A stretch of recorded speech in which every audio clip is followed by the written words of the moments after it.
Hey guys, welcome back to the channel. It's Trey, and I want to talk about DC comic books because I mean DC. Come on and just apologize to Papa Trey. Just apologize to me. Just come on and apologize to me at this point, because I said these changes, especially when you start changing the Man of Steel, were not going to work. I told you it was not going to work. People reject these stories. I don't know how many times we got to keep reiterating all this nonsense, but people don't like to be pandered to, and the people that you are pandering to do not buy comic books. I don't know why you keep going down this path. It's like that path from it's like that scene from Star Wars. Annie, you're going down a path I just can't follow. DC, you're going down a path I just can't follow. And it seems like many people can't follow anymore. They tried, I guess. This is as worse as the New 52, where for 3 months, yeah, it was exciting, it was fresh or whatever. And then after a while, most of your old fans was like, screw this. And even your new readers that you got for it was like, screw this, because you changed too much. And you're doing the same thing with a lot of these classic characters.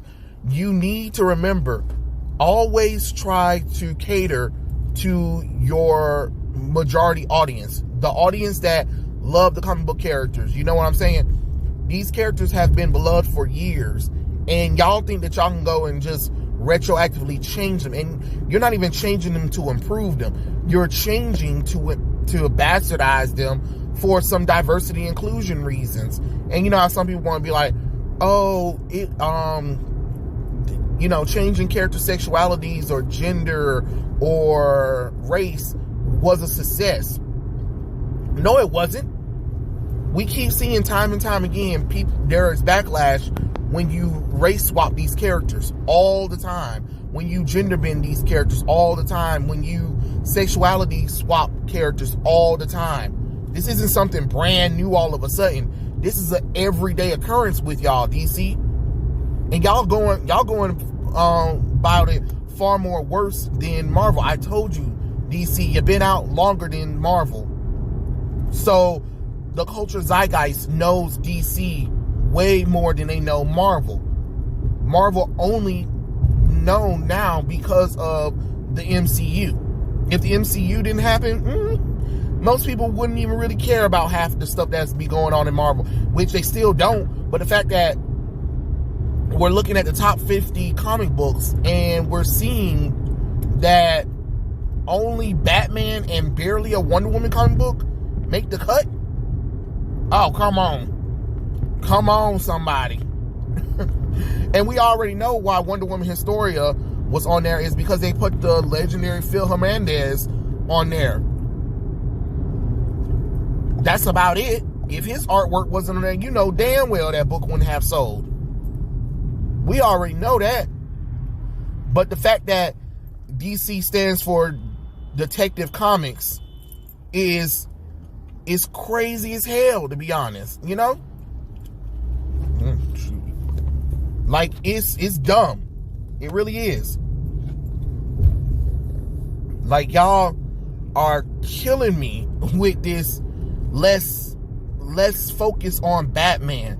No, you need more than just Batman to continue this universe.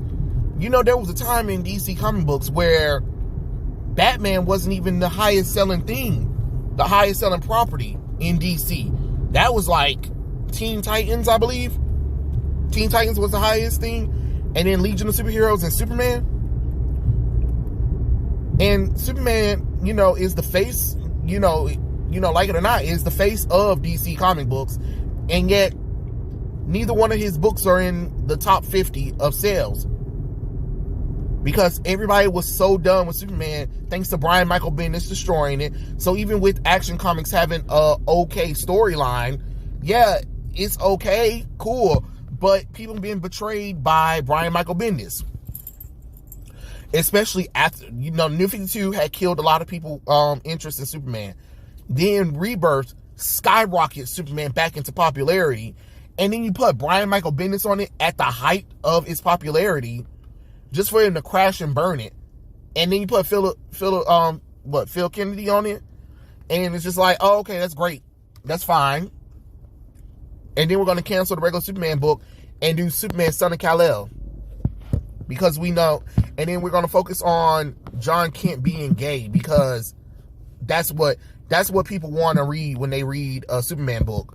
They want to see they want to see the Man of Steel, having a colorful boyfriend, because reasons, even though it don't make no sense, even though people were mostly against the age of John Kent. And then people always want to talk about, oh, there's no agenda. Yes, the hell it is. These writers have let it be known that there are agendas with their writing. A lot of these writers come in here, don't like the characters, don't know anything about comic books, were hired just because they're a diversity. How many times have we heard these Marvel writers and DC writers being talked about when they do interviews, was like, oh, well, DC hired me because I'm female or I'm black or whatever, and they wanted to get an authentic voice to the characters. Oh, okay. That's not agenda. Or we didn't want another white male savior to save the day, and we just thought we wouldn't do any justice if we didn't do something big with John Kent. That is an agenda. That is definitely an agenda. That's some propaganda bull crap that people are tired of. Or, oh God, why nobody's upset? Why there's no article about me making Vixen bisexual? You can't keep telling me that ain't an agenda. That is an agenda. And not only is there an agenda, the storytelling sucks so much ass, you can't see straight. So at least, back in the day, like Stan Lee said, hey, he was like, before any social issues or social storytelling or whatever happens in the story, the first thing foremost is story over anything. And it's like people misconstrue that and think like, well, there's always been politics. To a certain extent, yeah, to a certain extent, but for the most part, no. Because if you go back and read old classic DC books, there were hardly no politics at all. It was some dumb bullshit. I mean, I'm trying to tell somebody, especially when you read all of the world's finest stuff with Batman and Superman's girlfriend Lois Lane, like, y'all think it was some political. Oh man. The only reason why we're saying that is because, Marvel was trying to tell serious stories with a little bit of social commentary, but it was never at the cost of great storytelling. They had these amazing panels, these amazing pages telling good stories, And I know some people was like, well, we're just talking about December sales. At this point, does it really matter if it's December points or all of comic book sales? The fact that only Batman, for the most part, charts is ridiculous. And I know how some people's like, oh, well, you guys say that you guys are tired of Batman, but you continue to buy it. Because that's the only thing that they put time and effort into. Really. Like, again, everybody was telling me, oh, how the new Flash run is great. And that's fine. But remember, the last Flash storyline that is buried in most people's heads is Heroes in Crisis. So you destroyed Wally West, and then you had Barry Allen, destroy the DC universe and never had him take responsibility. That jaded people towards the character of Barry Allen. And then you bring back Wally West. He's doing such an amazing job. and then you make him a mass murderer in Heroes in Crisis, and you wonder why people aren't reading the Flash book like they should be, even though it's redeeming Wally West. Again, like that song that JoJo did. It's just a little too late, a little too wrong, and I can't wait. That's what your audience did. You can't keep jading your audience and then expect them to buy into the new stuff. Yeah, you can. People online can say how great the book is, or YouTubers can say how great the book is, but is DC and Marvel doing it? No. What the hell is DC sitting up there talking about? Oh, look at our new Brazilian Wonder Woman that we gave up on after 8 issues. Oh, look, John Kent is kissing a boy, and we're going to announce it on National Coming Out Day, even though the comic book doesn't drop until 2 months away from National Coming Out Day. What? What? Oh, look, Superman doesn't stand for truth, justice, and the American way anymore. He stands for a better tomorrow. What? The Fox family steals all of the Wayne fortune because Bruce Wayne shouldn't have his money anymore because reasons. And one of Lucius' sons was like, I'm gonna be a better Batman than Batman can ever be because he just doesn't understand the people. He's not on the ground like I am. He doesn't see the atrocities of Gotham City. What? What?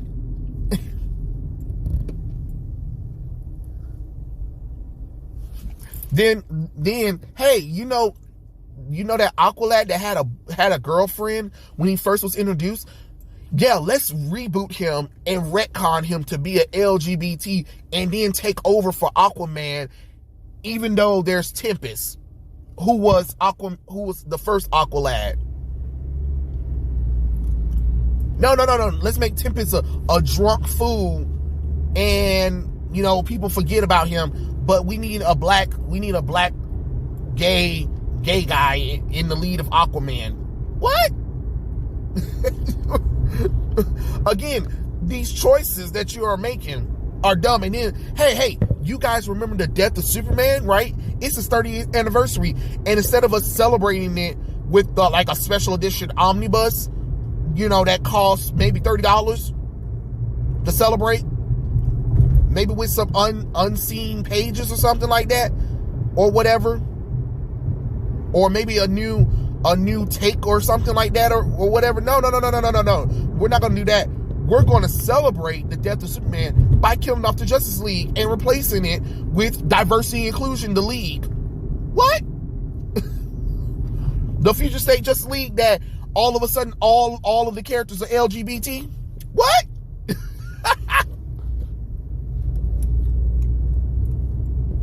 Let's get rid of most of the Green Lanterns and only focus on Joe Mulligan and Teen Lantern, who I guess are both lesbians. What? Again, what the hell are you possibly thinking, DC comic book? I told you these changes that you were making to the characters were going to cost you. There were going to be ramifications that you were not ready for, and these are ramifications you ain't ready for. You saw Daniel Cherry got the fuck on. He said deuces on y'all.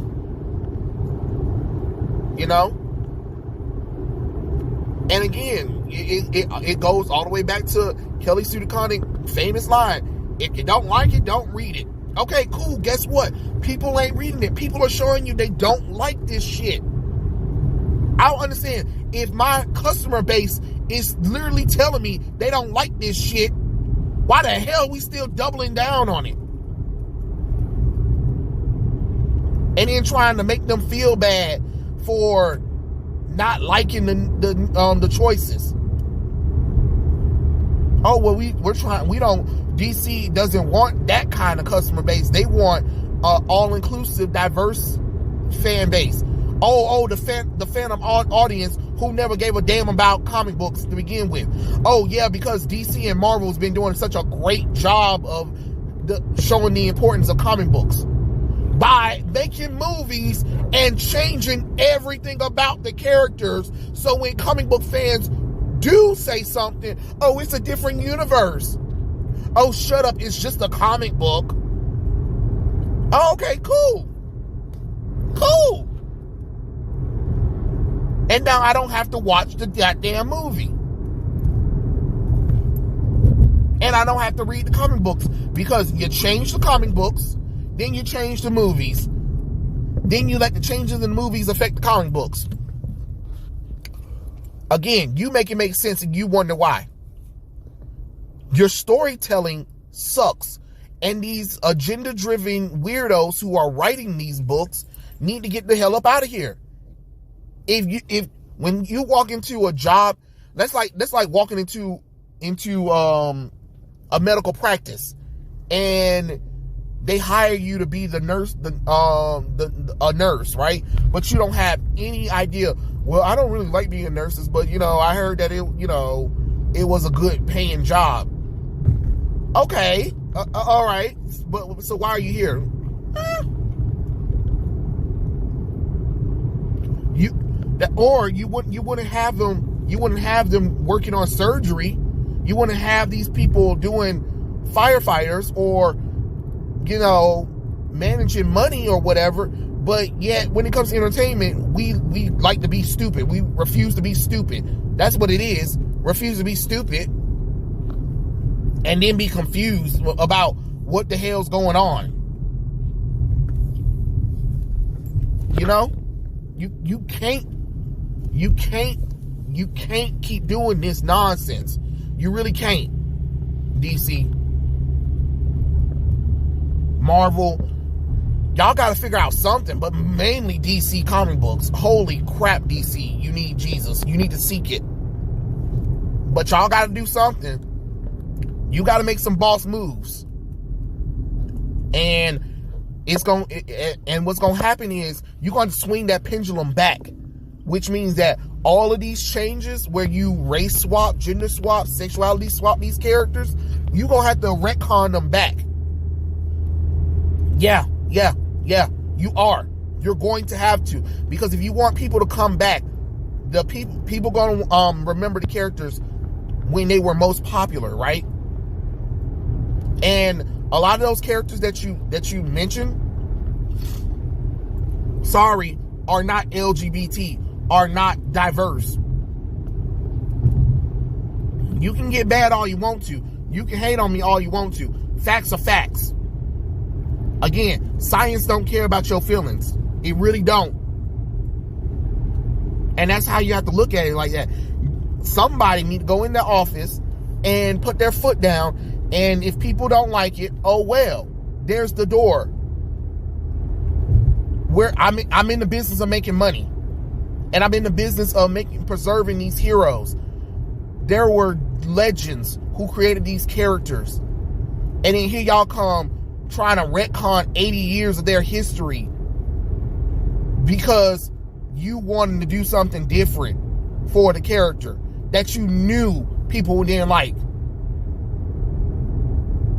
And then you get mad at the fans and blame them, but never take fault in yourselves. Start taking responsibility and start taking fault with yourselves and start figuring out, like, damn, what the hell is going on? Why are we flunking that bad? Because there's a way of saving this. It's not like it's not, but y'all gonna have to do some work. You gonna have to do some work, whether you like it or not. You gonna have to do some work. And that's just how I feel about the situation. But yeah, those are my thoughts. Tell me what you guys think in the comment section below, and I'll catch you guys later. Peace out.